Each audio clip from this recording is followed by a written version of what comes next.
नमस्ते, ओम शांति। स्वागत है आप सभी का मेरे YouTube चैनल जिंदगी की क्लास में। आज जिस विषय को लेकर के मैं आप सभी के बीच आई हूँ वो विषय रहने वाला है आफ्टर 10 आफ्टर +2 कैरियर से रिलेटेड। हम सभी को बहुत ज़्यादा कन्फ्यूजन्स रहता है कि हम कौन से सब्जेक्ट चूज़ करें, कौन से सब्जेक्ट चूज़ नहीं करें, हम जो सब्जेक्ट का जो पेयर है वो कैसे बनाएं। बहुत सारे पेरेंट्स रहते हैं जिनको अपने बच्चों की जो कैरियर से रिलेटेड बहुत ज़्यादा चिंताएँ बहुत ज़्यादा रहती है कि हम अपने बच्चे को कौन से सब्जेक्ट चूज़ करके दें। और बहुत सारे बच्चे ऐसे होते हैं जिन्होंने खुद से ही कुछ सब्जेक्ट चूज़ करना होता है और उनको भी बहुत ज़्यादा समस्याएं आती है कि वो समझ नहीं पाते कि हमारे लिए कौन से सब्जेक्ट सही रहेंगे, कौन से सब्जेक्ट सही नहीं रहेंगे। अगर आपकी भी कुछ ऐसी समस्या है तो मेरा आज का पूरा वीडियो इसी विषय पे है कि आपको कैसे अपने जो आफ्टर 10th है या आफ्टर +2 है सब्जेक्ट चूज़ करना चाहिए, आपकी सब्जेक्ट में क्या चीज़ें होनी चाहिए और क्या चीज़ें नहीं होनी चाहिए। इस वीडियो में मैं आप सभी को ये तो नहीं बताऊंगी कि आपको कौन से सब्जेक्ट पढ़नी चाहिए और कौन से सब्जेक्ट नहीं पढ़ने चाहिए, कौन से सब्जेक्ट सही है, कौन से सब्जेक्ट सही नहीं है, उसका चुनाव तो आप खुद करोगे। मैं आपको कुछ स्टेप्स बताऊंगी जिससे आपको अपनी जो सब्जेक्ट चूज़ करने में आफ्टर 10th और आफ्टर +2 बहुत ज़्यादा आपकी हेल्प हो जाएगी। तो चलिए इस वीडियो को स्टार्ट करते हैं। पहला स्टेप है कि आपका जो इंटरेस्ट है, आपको ऐसे सब्जेक्ट चूज़ करनी चाहिए जिसमें आपका इंटरेस्ट हो, जिसमें आपकी रुचि हो। अगर आप ऐसे सब्जेक्ट ऑप्ट करते हो जिसमें आपकी रुचि नहीं है, आप किसी और के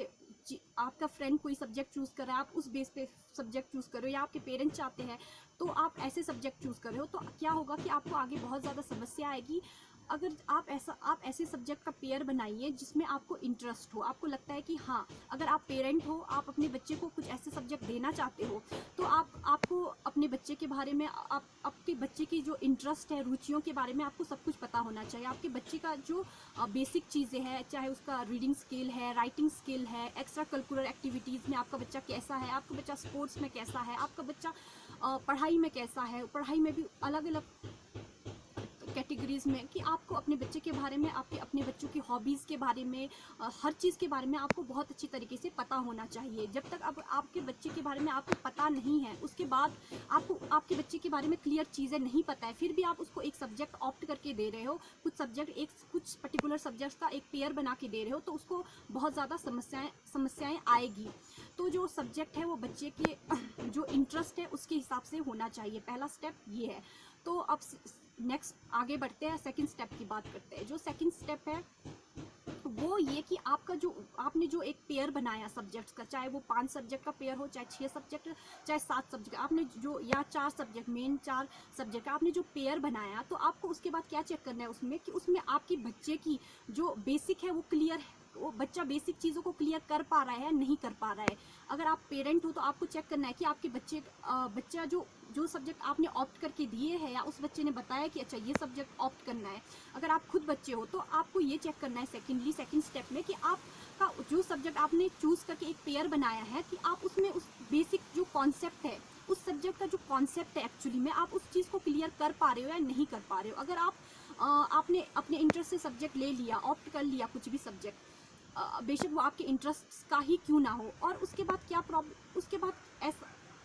ऐसा ना हो कि उसके जो बेसिक कॉन्सेप्ट है वही आपको क्लियर नहीं हो रहा है। जैसे मान लो किसी इंसान को डांस करने का बहुत ज़्यादा इंटरेस्ट है, उसको लगता है कि मुझे डांस सीखना है, और वो डांस की फील्ड में आ गया या सिंगिंग के फील्ड में आ गया, तो उसका जो बेसिक कॉन्सेप्ट है वही क्लियर नहीं हो रहा है। जैसे मैं इसमें एग्जांपल देती हूँ, अगर किसी बच्चे ने अपने सब्जेक्ट में राजनीतिक शास्त्र चूज़ कर लिया या हिस्ट्री या पॉलिटिकल साइंस, ये एक ईजी एग्जाम्पल दे रही हूँ ताकि आप समझ पाओ। अगर आपने ये सब्जेक्ट, और उस बच्चे को यही समझ नहीं आ रहा कि हम पॉलिटिकल साइंस पढ़ते क्यों है, हम राजनीतिक शास्त्र का जो अध्ययन है वो करते क्यों है, राजनीतिक शास्त्र का और जो हमारा कॉन्स्टिट्यूशन है वो क्यों बना, किस हालातों में बना और कैसे बना, उसका ये बेसिक कॉन्सेप्ट क्लियर ही नहीं हो पा रहा है कि जो हमारा जो देश है पहले अंग्रेज़ों का गुलाम था, फिर भारत ने अपनी जो आज़ादी के लिए संघर्ष किया, फिर भारत ने जो डेमोक्रेसी है उसको एक्सेप्ट किया। तो कुछ ऐसे तो, और देश कि उस बच्चे को कहीं ऐसा ना लगे कि हाँ, कि उसको समझ ही नहीं आया कि जो हमारा जो देश का संविधान है वो क्यों बना, क्यों लागू हुआ, जो बेसिक चीज़ है वो समझ ही ना पाए। ये एक मैं बहुत इजी सा उदाहरण दे रही हूँ। जैसे अगर मैं केमिस्ट्री की बात करूँ, अब आपके पास, अगर आप स्टूडेंट हो, आपके पास केमिस्ट्री है, या आप के पास हिस्ट्री है, अगर केमिस्ट्री है तो आपको यही पता नहीं चल रहा हो कि जो पीरियोडिक टेबल है, कि पूरा का पूरा जो केमिस्ट्री में आप पढ़ते हो वो पूरा का पूरा पीरियोडिक टेबल पे पढ़ते हो, तो आपको बहुत टाइम तक यही चीज़ समझ नहीं आ रहा, आपका जो बेसिक कॉन्सेप्ट है वो क्लियर नहीं हो पा रहा है। तो आपका मतलब ऐसे सब्जेक्ट रखने का अपने पास कोई भी फ़ायदा नहीं है जिसमें कि आपका जो कॉन्सेप्ट है, आपका जो बेसिक कॉन्सेप्ट है उस सब्जेक्ट के प्रति वो क्लियर नहीं हो रहा है। क्योंकि जब तक आपका बेस स्ट्रांग नहीं होगा ना, तो आप जो आगे की स्टडी है, जो आगे की इसी विषय में जो आगे की जो स्टडी है, आप वो अच्छे से नहीं कर पाओगे। उसके लिए सबसे ज़्यादा ज़रूरी है कि आप जो अपनी जो आपका जो बेसिक कॉन्सेप्ट है उस सब्जेक्ट के, अगर केमिस्ट्री है तो केमिस्ट्री के प्रति जो केमिस्ट्री का जो बेसिक कॉन्सेप्ट है आपका वो क्लियर होना चाहिए। आपके पास फिजिक्स है तो आपका जो फिजिक्स का जो बेसिक कॉन्सेप्ट है ना, वो उसको आप क्लियर कर पा रहे हो कि हाँ फिजिक्स क्यों बना, फिजिक्स में हम क्या पढ़ते हैं, इसकी नीड क्या है, मतलब बेसिक चीज़। जैसे अगर मैं मैथमेटिक्स की बात करूँ तो मैं अपनी बात करती हूँ, मेरे पास +2 में मैथमेटिक्स था। तो मैंने वहाँ पे हमने एक चीज़ वहाँ पे पढ़ा कि इंटीग्रेशन डिफरेंशिएशन। मैं टू द ऑनेस्ट बोलती हूँ, मुझे आज तक भी ये नहीं पता कि जो इंटीग्रेशन और डिफरेंशिएशन है वो कहाँ पे मतलब हाँ पढ़ाई की और एग्ज़ाम भी क्लियर किया कि, क्योंकि आपको पता है जब आपको एग्ज़ाम देना होता है तो आपको पता होता है कि आपको पढ़ना ही पड़ेगा, आपके पास कोई ऑप्शन नहीं होता है कि तो आपको पता होगा कि जो इंटीग्रेशन और डिफरेंशिएशन में कुछ स्टैंडर्ड फॉर्मूलेज होते हैं, आपको वो भी रखना पड़ेगा। तो क्या होता है कि आपको ये चीज़ समझ नहीं आएगा कि वो चीज़ हम पढ़ क्यों रहे हैं, मतलब वो यूज़ होने वाला कहाँ है। तो ऐसे ही बहुत सारी, अगर आप कोई ऐसे सब्जेक्ट चूज़ करते हो, ये मैं अपनी पर्सनल लाइफ के एक्सपीरियंस से बोल रही हूँ, अगर आपके पास आपने जितने भी सब्जेक्ट का पेयर बनाया है, आपको बहुत अच्छे तरीके से उसको चेक करना पड़ेगा कि उसमें जो आपकी बेसिक कॉन्सेप्ट है जो आप पढ़ रहे हो वो क्लियर है या नहीं है। अगर आप कोई ऐसा सब्जेक्ट चूज़ कर रहे हो जो आपके इंटरेस्ट से थोड़ा सा कम हो, उसमें आपको थोड़ी सी रुचि आपकी कम हो, और उसका जो बेसिक कॉन्सेप्ट है आप बहुत अच्छी तरीके से उस सब्जेक्ट को समझ पा रहे हो कि एक्चुअली में ये चीज़ है क्या, और इसमें ये ज़रूरी क्यों है, और हम इसको यूज़ कहाँ करने वाले हैं, उसका जो बेसिक चीज़ है, बेसिक कॉन्सेप्ट है वो समझ पा रहे हो, तो मतलब वो सब्जेक्ट आपके लिए ज़्यादा बेटर रहेगा, और उस सब्जेक्ट में आप अच्छा परफॉर्म अच्छा कर पाओगे। और अब हम नेक्स्ट आगे बढ़ते हैं और तीसरे स्टेप की बात करते हैं। फ्रेंड्स, तीसरा स्टेप है एम्प्लॉयमेंट, रोज़गार। आपके सब्जेक्ट में जो सब्जेक्ट आपने चूज़ किया है, आफ्टर +2 हो या आफ्टर 10th हो, क्या आपका सब्जेक्ट आपको रोज़गार देगा? आप सभी को पता है कि अभी जो पूरा विश्व है वो एक महामारी से जूझ रहा है। हमारे देश की जो आर्थिक जो अर्थव्यवस्था है उसके बारे में आप सभी को बहुत अच्छे तरीके से पता है। अब जब से और देश में जो अनएम्प्लॉयमेंट है वो भी बहुत ज़्यादा हाई लेवल पे है। तो अब आपको ये चीज़ बहुत सोचना पड़ेगा कि जो आपका सब्जेक्ट है वो आपको रोज़गार देगा या नहीं देगा, कि आपके सब्जेक्ट में ऐसी कोई चीज़ है जो आपकी जो बेसिक ज़रूरतें हैं वो पूरी करेगा। अगर आप वैसे तो हम सभी जो भी सब्जेक्ट पढ़ते हैं या स्कूल जाते हैं, कॉलेज जाते हैं, यूनिवर्सिटी जाते हैं, हमारा जो मेन वो होता है कि हमें जो एडुकेशन है वो लेना होता है, हमें शिक्षा प्राप्त करनी होती है, हम नॉलेज के लिए जाते हैं। परंतु कहीं ना कहीं हमारा जो बैक में चीज़ें रहता है वो कहीं ना कहीं हमें ये भी होता है कि हमें उससे फ्यूचर में जो रोज़गार है वो लेना है, हमें अपनी जो पढ़ाई है उससे रोज़गार लेना है। अगर आप ऐसे सब्जेक्ट चूज़ करते हो जो आपकी जो पढ़ाई है वो आपको रोज़गार ही ना दे, तो मतलब कि आपको, अगर मैं कुछ एक एग्जाम्पल के साथ आपको ये चीज़ बताती हूँ। आपने एक ऐसा सब्जेक्ट चूज़ किया जो आपको फ्यूचर में जाकर के आपने उस चीज़ में कुछ भी नहीं करना है। अगर मान लो आपने, एक बच्चे ने कुछ और चीज़ पढ़ा और फ्यूचर में आकर के उसको बागवानी करनी है, या उसने उसको खेतों में काम करना है, उसको किसानी करनी है, तो क्या होगा कि जब बाद में वो बच्चा आएगा, जब वो, क्योंकि हम सभी को पता है कि जो पढ़ाई के बाद हमें फील्ड पे आना होता है और काम करना होता है अपनी आजीविका कमाने के लिए। तो जब वो फील्ड पे आके काम करेगा ना, तो क्या होगा कि सब्जेक्ट उसने कुछ और पढ़ा है, फील्ड में वो कुछ और काम कर रहा है, तो उस फील्ड में उसको बहुत ज़्यादा स्ट्रगल करना पड़ेगा, फिर से उसको स्टार्टिंग से स्टार्ट करके उस काम को सीखना पड़ेगा। अगर कोई भी फील्ड में काम कर रहा है, कुछ भी जॉब कर रही है, कुछ भी चीज़ें हैं, चाहे वो अगर बागवानी करे, चाहे किसानी करे, चाहे वो प्राइवेट सेक्टर में जॉब करे, कुछ भी किसी भी सेक्टर में जॉब करे, तो वहाँ पे उसको ना फिर से वो चीज़ों को स्टार्ट करना पड़ेगा, उसके बेसिक चीज़ों को क्लियर करते हुए आगे बढ़ना पड़ेगा, तो उसको बहुत ज़्यादा प्रॉब्लम आएगी। तो इस वजह से कि आप जो सब्जेक्ट का पेयर बनाओ वो ऐसे बनाओ जिससे आपको, जो बाद में आप अगर रोज़गार ढूंढो तो आपकी जो एजुकेशन है, जिस सब्जेक्ट में आपने पढ़ाई की है, तो वो उस टाइम पे काम आए। तो चलिए अब नेक्स्ट स्टेप की तरफ चढ़ते हैं। जो नेक्स्ट स्टेप होना चाहिए वो ये है कि आपकी जो सब्जेक्ट है, आपने जो भी सब्जेक्ट का एक पेयर बनाया है, वो जो सब्जेक्ट है आपकी पर्सनैलिटी के हिसाब से होना चाहिए। अगर आपकी पर्सनैलिटी के हिसाब से वो चीज़ नहीं है जो आपकी एक्चुअल पर्सनैलिटी है, तो उससे भी आपको बहुत ज़्यादा प्रॉब्लम रहेगी। जैसे मैं एक मूवी बताती हूँ, 3 इडियट मूवी। उसमें जो उसमें 3 थे, उसमें से एक जो मुझे नाम याद नहीं है, तो उनको फोटोग्राफी में बहुत ज़्यादा इंटरेस्ट था, परंतु वो उन्होंने किसी इंजीनियरिंग कॉलेज में एडमिशन लिया था। तो वैसे ही, क्योंकि उनकी पर्सनैलिटी वो थी और वो क्या कर रहे थे, तो आपके जो सब्जेक्ट होते हैं वो आपकी पर्सनैलिटी को रिफ्लेक्ट करे कि हाँ ये मेरी पर्सनैलिटी, और उस हिसाब से आपके पास सब्जेक्ट हो। अगर आपके सब्जेक्ट आपकी पर्सनैलिटी के हिसाब से नहीं होंगे तो भी आपको बहुत ज़्यादा मतलब आप उस सब्जेक्ट में, उस चीज़ों में बहुत आगे तक नहीं जा सकते हो। आप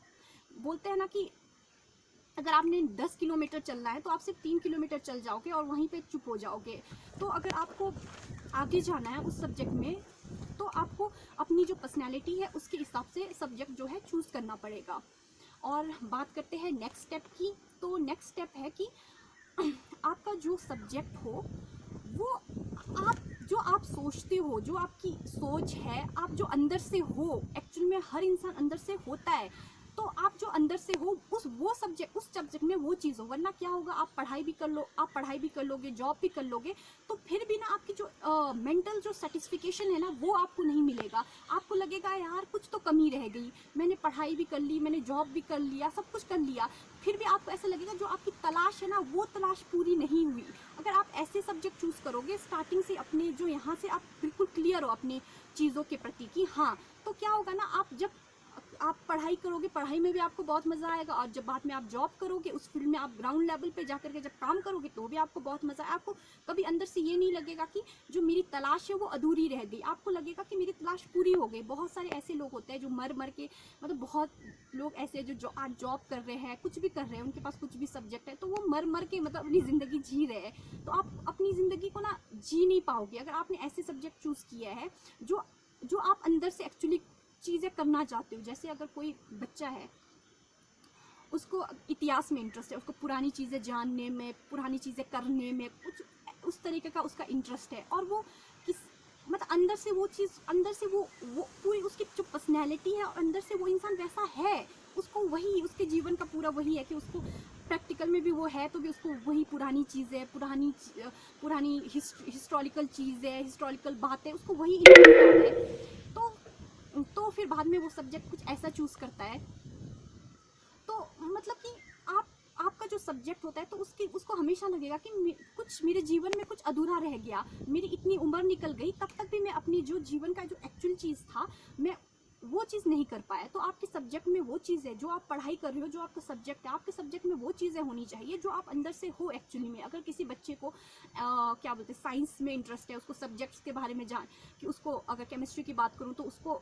अगर एलिमेंट्स के बारे में जानने में इंटरेस्ट है, उसको एक्सपेरिमेंट लैब में जाकर के एक्सपेरिमेंट करने का वो, तो और वो बाद में कुछ और कर रहा है, तो उसको पूरी ज़िंदगी भर मतलब वो अंदर से जो है ना, क्योंकि हम अपने एक्शन और रिएक्शन में वही चीज़ें दिखाते हैं, और वही चीज़ें हम प्रैक्टिकल लाइफ में करते हैं जो हम अंदर से एक्चुअली में है। जो हमने पढ़ाई की है ना थ्योरेटिकली, एक थ्योरेटिकल अलग चीज़ होता है, प्रैक्टिकल अलग चीज़ होता है। थ्योरेटिकली तो हम बहुत सारी चीज़ें पढ़ लेते हैं, बहुत सारी चीज़ें हमारे माइंड में होती है, पर प्रैक्टिकली हम वही चीज़ें रिएक्ट करते हैं और अपने एक्शन रिएक्शन में वही चीज़ें करते हैं जो एक्चुअल में हम अंदर से है। तो आपके सब्जेक्ट में वो चीज़ होना चाहिए, आपका जो विषय है जो आप पढ़ रहे हो, तो उसमें ऐसी चीज़ें होनी चाहिए जो आप अंदर से हो, और आपकी जो पर्सनैलिटी है उसके हिसाब से। तो उसमें ये चीज़ होगा कि आपको हमेशा ही मतलब आप हमेशा ही खुश रहोगे, और हमेशा ही